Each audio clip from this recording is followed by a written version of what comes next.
Hello friends, இன்றைக்கி ஒரு பாட்டு பாடுறேன்.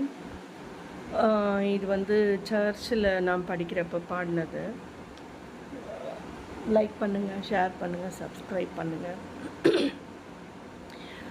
காணிக்கை தந்தோம் கர்த்தாவே, ஏற்றுக்குள் இம்மை போதே, கண் கொண்டு பாரும் கடவுளின் மகனே, காணிக்கை யார் தந்தா நீர்தானே.